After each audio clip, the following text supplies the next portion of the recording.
You're sitting in a plastic chair, the kind that sticks to your skin. A doctor is talking. You can see their mouth moving, but the sound has dropped out, like someone turned the volume knob to zero. There's a water stain on the ceiling tile above you. You've been staring at it for 30 seconds, maybe longer. The doctor has just told you that you have 6 months to live. Every single day in the United States, roughly 5,200 people sit in a chair just like that one and hear words just like those. This is what it actually feels like. The medical literature has a name for what happens to your body in that moment. Your hands go cold. Your vision narrows to a tunnel. Your ears ring. Some people describe it as floating above themselves, watching the scene from the ceiling like it's happening to someone else. And almost everyone, fixates on something completely irrelevant. The pattern on the floor, a crooked picture frame, the doctor's tie. Your brain, overwhelmed by the biggest piece of information it has ever received, grabs onto something small, something neutral, something it can process. Hospice nurses call it the Charlie Brown effect. The doctor keeps talking. Treatment options, next steps, referrals. And all you hear is noise. You are no longer processing language. You are processing reality. Paul Kalanithi was a 36-year-old neurosurgeon at Stanford, one of the most promising in his field. He'd spent a decade training to save other people's brains. Then he started losing weight. His back ached constantly. He ordered his own CT scan. And because he was a doctor, he didn't need anyone to explain what he was looking at. The lung, the spine, the sacrum. Tumors everywhere. He saw his own death on a screen before any colleague said a word. He picked up the phone and called his wife, Lucy. She was a doctor too. He said 4 words. You need to come. She didn't need the rest of the sentence. Kalanithi later wrote that those scans produced a strange doubling. He was simultaneously the physician reading the images and the patient whose life had just been sentenced. No mercy of ignorance. He knew exactly what every shadow meant. Here's what nobody tells you about a terminal diagnosis. The world doesn't change. You do. Multiple first-person accounts describe the drive home from the doctor's office as the most surreal experience of their lives. Cars are still on the highway. People are laughing on their phones in the next lane. A grocery store sign advertises a sale on chicken breasts. Kalanithi wrote about that drive. He said the highway was full of people who had somewhere to be, and he didn't know where he was anymore. The first thing almost every person does after a terminal diagnosis is call someone, not to deliver information, to hear a voice.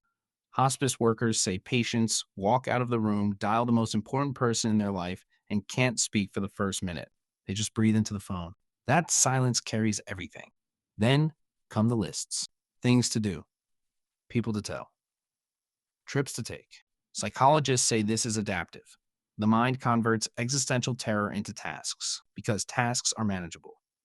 Death is not. In 1969, psychiatrist Elizabeth Kubler-Ross published her famous 5 stages of grief: denial, anger, bargaining, depression, acceptance. You've probably heard of them. What you probably haven't heard is how she died. After a series of strokes left her bedridden and partially paralyzed, Kubler-Ross admitted in interviews that she was furious. She said, and this is a direct quote, "I'm very angry at God. I wanted to die first. I didn't want to lie in bed like this." The woman who wrote the framework for dying couldn't follow her own stages. That's not irony. That's honesty. Because the stages were never meant to be a checklist. She said so herself. They don't happen in order. Some people skip stages entirely. And telling a dying person they're grieving wrong, which happens constantly, does real harm. If you're finding this valuable, hit subscribe. We release new stories every week, and you won't want to miss what's coming next. Now, here's where the research takes a turn that might surprise you. Psychologist Richard Tedeschi at the University of North Carolina studied people who had faced the worst moments a human can face: terminal diagnoses, catastrophic loss. And he found that 50 to 60% of them reported something he called post-traumatic growth. Not denial, not delusion. Genuine positive psychological change. Deeper relationships. Greater appreciation for life. A sudden, almost violent clarity about what matters. Christopher Hitchens, journalist, atheist, arguably the sharpest public intellectual of his generation, was diagnosed with stage 4 esophageal cancer in June 2010. His oncologist told him the cancer had spread to his lymph nodes. Hitchens described the conversation with brutal precision. He said the oncologist was kind, but the kindness had the quality of a verdict. Stage 4 doesn't mean you're going to die, he wrote. It means you're going to die sooner. When someone asked what he missed most, he didn't say fame or travel or whiskey. He said, waking up in the morning with no particular reason to fear the day. He didn't know what a gift that was. Randy Pausch knew what it was. He was a 47-year-old computer science professor at Carnegie Mellon. Pancreatic cancer, 3 to 6 months to live. On September 18th, 2007, he walked onto a stage and delivered a lecture to 400 people. He did 23 push-ups to prove his body still worked. He made them laugh. But here's what most people don't know. The lecture wasn't for the audience. His 3 children, Logan 5, Dylan 2, Chloe 18 months, were too young to remember their father. That video was the only version of himself he could leave behind. He told his wife, Jai, I'm trying to give them something they can hold on to after I'm not here to hold on to.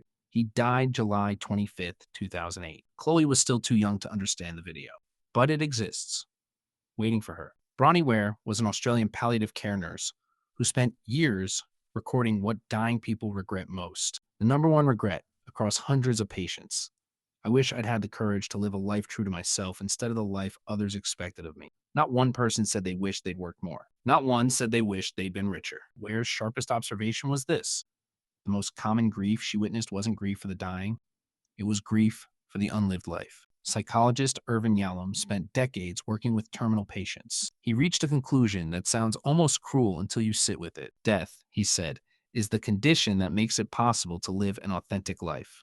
Those who face it directly often describe feeling more alive in their final months than in their entire prior lives. Oliver Sacks, the great neurologist, was 81 when he learned terminal cancer had spread to his liver. He wrote an essay for the New York Times. No self-pity, no rage. He wrote, I cannot pretend I am without fear, but my predominant feeling is one of gratitude. I have loved and been loved. I have been given much, and I have given something in return. He died 6 months later. So here's the question this story leaves you with. You are going to die. You just don't have the diagnosis yet. No doctor's voice dropping out, no number. But the outcome is identical. Every person watching this has the same terminal condition. It's called being alive. The dying keep teaching us the same lesson. Stop waiting. Say the thing. Make the call. The people closest to death are often the most alive. The only question is whether you need a diagnosis to start living like they did, or whether today is enough. If this story moved you, share it with someone who needs to hear it. Subscribe if you haven't already. And leave a comment. We read every one. See you next week.